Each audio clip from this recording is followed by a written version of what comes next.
শিকুন দোয়া চ্যানেলের সম্মানিত দ্বীনী ভাই ও বোনেরা, আমি আশা করি আল্লাহ তাআলার অশেষ রহমতে আপনারা ভালো আছেন, সুস্থ আছেন।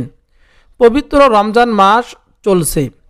এই পবিত্র রমজান মাসের আজ 21 রোজা থেকে 29 রোজা পর্যন্ত এই দোয়ার আমলটি অবশ্যই করবেন। দ্বীনী ভাই ও বোনেরা, অত্যন্ত একবার করে হলেও দোয়ার আমলটি করবেন। আল্লাহ তাআলার কাছে আপনার সমস্ত গুনাহ মাফ হওয়ার জন্য দোয়া করবেন। গায়বী ধন সম্পদ, গায়বী রিজিক পাওয়ার জন্য দোয়া করবেন। আমি ভিডিওতে সংক্ষেপে সব কিছু বলে দিচ্ছি। আশা করছি আপনার সকলেই বাড়িতে পরিবারের যতজন আছেন, ছোট থেকে শুরু করেই বৃদ্ধ, স্ত্রী, সন্তান যা কিছু আছে, আমলটি অবশ্যই 21শে রমজান থেকে 29 রোজা পর্যন্ত ইনশাআল্লাহ যদি বেঁচে থাকেন অবশ্যই আমলটি করার চেষ্টা করবেন। নিজে করবেন, অপরকে বলবেন। এই উদ্দেশ্যে নিয়ত করে ভিডিওটি নিজে জানুন, তারপর সকলকে জানিয়ে দিন। আল্লাহ তাআলার পক্ষ থেকে বিশেষ 3টি অনুগ্রহ নিয়ে আগমন করে মাহে রমজান। এর শুরুতে থাকে রহমত, মধ্যভাগে মাগফিরাত ও শেষ ভাগে নাজাত। এই হাদিসে হযরত সালমান ফারসি রাদিয়াল্লাহু তাআলা আনহু থেকে বর্ণিত, তিনি বলেন, নবীজি সাল্লাল্লাহু আলাইহি ওয়াসাল্লাম শাবান মাসের শেষ 10 দিন আমাদের মাঝে খতিব হিসাবে দাঁড়ালেন আর বললেন, মাহে রমজান এমন একটি মাস যার প্রথম ভাগ রহমত, মধ্যবর্তী ভাগ হলো মাগফিরাত বা ক্ষমা, আর শেষ ভাগে জাহান্নাম থেকে মুক্তি দেওয়া হয়। অর্থাৎ রমজান মাসের যদি 30 দিনের প্রথম 10 দিন রহমতের, দ্বিতীয় 10 দিন মাগফিরাতের এবং তৃতীয় 10 দিন নাজাতের হিসাবে গণ্য হয়। ইবনে খুমাইমা এর একটি হাদিস। আর এই মাসে বান্দার আমল ইবাদতের সুবিধার জন্য আল্লাহ তাআলা শয়তানকে বন্দী করেন এবং সহজেই আল্লাহ তাআলার রহমত লাভ করা যায়। একটি হাদিসে বর্ণিত হয়েছে, আল্লাহ তাআলা রসুল বলেন, যখন রমজানের প্রথম রাত প্রবেশ করে তখন বিতাড়িত শয়তানকে শিকল দ্বারা এরকম বন্দী করা হয়, জাহান্নামের দরজাগুলো বন্ধ করে দেওয়া হয়, আর কোনো দরজাই খোলা থাকে না, এবং জান্নাতের সমস্ত দরজাগুলো খুলে দেওয়া হয়, তার কোনো দরজা বন্ধ থাকে না। আর একজন আহ্বানকারী ডেকে ডেকে বলেন, হে কল্যাণের অভিযাত্রীরা অগ্রসর হও, হে কল্যাণের অনুসারীরা তোমরা বিরত হও। এইরূপ প্রতি রাতেই করা হয়। এবং নাসাই শরীফে একটি হাদিস রয়েছে, রমজানের প্রথম 2 দশকে রহমত মাগফিরাতের পরের যে দশকটি শুরু হয় সেটাকে শেষ দশক বলা হয়, বা আল্লাহ তাআলার কাছে নাজাত বা মুক্তির ঘোষণা দেওয়া হয়েছে। এই দশকে বান্দাকে নিজের অনুগ্রহে ডুবিয়ে রাখতে লাইলাতুল কদর দিয়েছেন আল্লাহ তাআলা।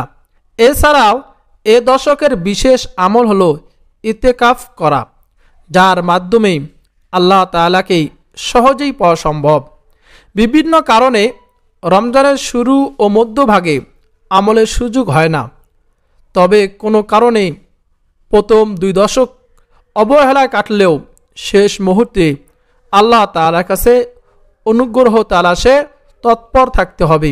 শেষ 10 দিনের ইতিকাফের সুযোগ না পেলেও নিজের অন্য সব ব্যস্ততা থেকে পৃথক করে সম্ভব হলে শেষ 3 দিন নফল ইতিকাফ করা যেতে পারে।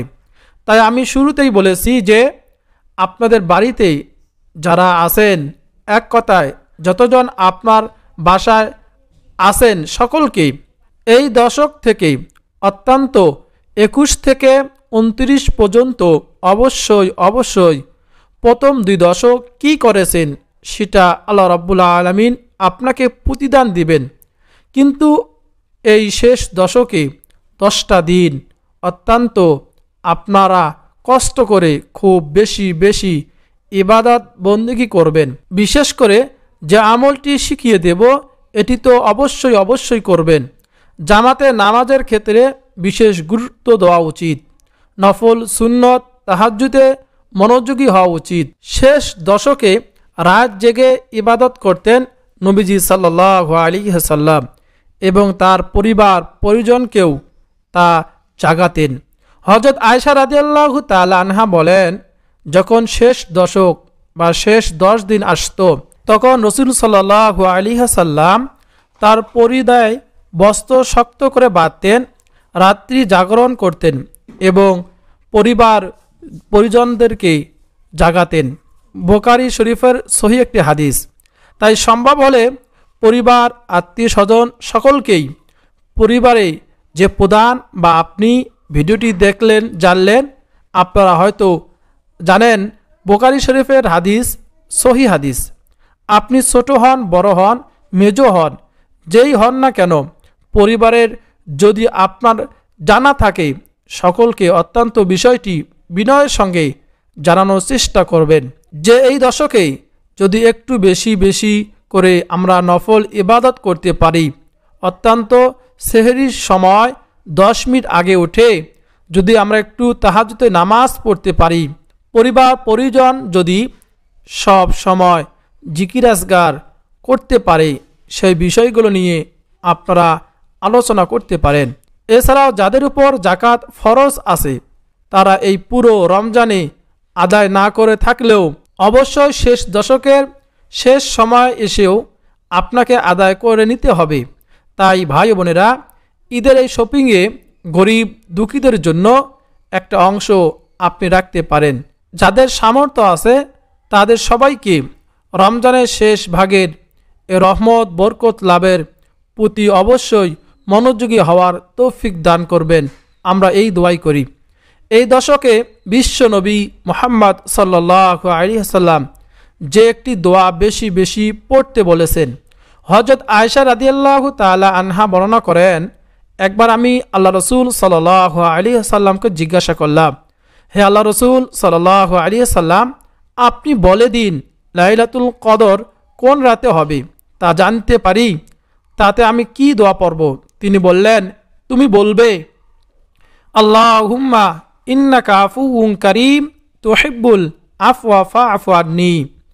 আল্লাহুম্মা ইন্নাকা আফুউন কারীম তুহিব্বুল আফওয়া ফা'ফু আন্নী। আপনারা এই দোয়াটি সকলেই জানেন কম বেশি। এই দোয়ার মাধ্যমে আল্লাহ তাআলা বান্দার গুনাহ মাফ করে থাকেন, বান্দাকে ক্ষমা করে থাকেন। আল্লাহ তাআলা চাহে তো এই দোয়ার ওসিলায় আপনার সমস্ত গুনাহ মাফ হয়ে যাবে। বলুন সুবহানাল্লাহ। আল্লাহুম্মা ইন্নাকা আফুউন কারীম তুহিব্বুল আফওয়া ফা'ফু আন্নী। বেশি বেশি করে প্রতিদিন পাঠ করবেন। 21 রমজান থেকে 29 রমজান পর্যন্ত আপনারা বেশি বেশি পড়ার চেষ্টা করবেন। রাতের বেলা এই দোয়াটি আমরা বলছি, হে আল্লাহ, আপনি ক্ষমাশীল, ক্ষমা করতে ভালোবাসেন, পছন্দ করেন, অতএব আপনি আমাকে ক্ষমা করে দিন। কত চমৎকার একটি দোয়া, বলুন সুবহানাল্লাহ। মুসনাদে আহমদ, ইবনে মাজাহ, তিরমিজি, মিশকাত শরীফে দোয়াটির কথা বলা হয়েছে। এবং যারা গায়বী রিজিক চান, গায়বী ধন সম্পদ চান, তারা বেশি বেশি করে ইস্তেগফারে আমল করবেন। কারণ নবী করিম সাল্লাল্লাহু আলাইহি ওয়াসাল্লাম বলেছেন, যে ব্যক্তি অধিক পরিমাণে শুধুমাত্র ইস্তেগফার, আল্লাহ তাআলার কাছে ক্ষমা প্রার্থনা করছি বলবে, আল্লাহ রাব্বুল আলামিন তার সব দুশ্চিন্তা থেকে তাকে মুক্ত করবেন এবং তাকে সব সংকট থেকে মুক্তি দিবেন এবং তাকে এমনভাবে এমন জায়গা থেকে অর্থ দান করবেন যা কোনো মানুষ ধারণাও করতে পারে না। মহান আল্লাহ তাআলা এটিকে গায়বী রিজিক, গায়বী ধন সম্পদ পাওয়ার দোয়া বা মাধ্যম বলা হয়। অর্থাৎ বেশি বেশি করে আপনার ইস্তেগফার পড়বেন যদি সম্ভব হয়। যেহেতু প্রিয় নবীজি সাল্লাল্লাহু আলাইহি সাল্লাম আল্লাহ তাআলার কাছে সচ্ছলতা চেয়ে এই দোয়াটি পাঠ করেছিলেন, দোয়াটি আপনারা পাঠ করবেন। দোয়াটি হলো, আল্লাহুম্মা ইন্নী আসআলুকাল হুদা ওয়াত তুকা ওয়াল আফা ওয়াল গিনা। আল্লাহুম্মা ইন্নী আসআলুকাল হুদা ওয়াত্তুকা ওয়াল আফা ওয়াল গিনা। এই দোয়াটির মাধ্যমে আপনি সচ্ছলতা চাইতে পারেন। শেষ দশকে 21 থেকে 29 রমজান পর্যন্ত বা রোজা পর্যন্ত আপনারা এই দোয়াটি পাঠ করবেন। অর্থ হলো, হে আল্লাহ, আমি তোমার কাছে হিদায়ত, তাকওয়া, বিনষ্টতা ও সচ্ছলতার জন্য প্রার্থনা করছি। বলুন সুবহানাল্লাহ। মুসলিম শরীফের একটি হাদিস, আমি লম্বা করব না। আল্লাহ তাআলার কাছে আমরা দোয়া করি আপনাদের পরিবার সংসারের জন্য, আপনারা যেন এই আমলটি করেন এবং আল্লাহ তাআলা এর প্রতিদান দুনিয়া ও আখিরাতে আপনাদের পরিবারকে দান করেন। এই দোয়াই করি। সকলে নিয়ত করি আমলটি করব এবং আপনাদের কাছে একটি অনুরোধ, অবশ্যই চ্যানেলটি সাবস্ক্রাইব করে বেল বাটনটি অন করে রাখার চেষ্টা করবেন। সকলে ভালো থাকুন, সুস্থ থাকুন।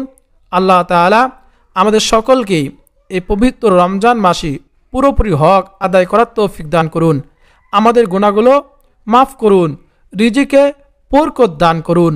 আমিন। প্রিয় দর্শক, এই ভিডিওটিকে লাইক দিয়ে কমেন্টে আপনি আমিন লিখে দোয়াতে শরীক থাকুন। কেননা কার আমিন, কার দোয়া আল্লাহ তাআলা কবুল করেন, কার আমিনের ওসিলায় আমাদের সকলের দোয়া ফরিয়াদগুলো আল্লাহ তাআলা কবুল করেন, আমরা কেউ জানি না। এই জন্য কমেন্টে আমিন লিখবো, ভিডিওটিকে লাইক দেবো, শেয়ার করে ছড়িয়ে দেব। প্রিয় দর্শক, আজকে এই পর্যন্ত।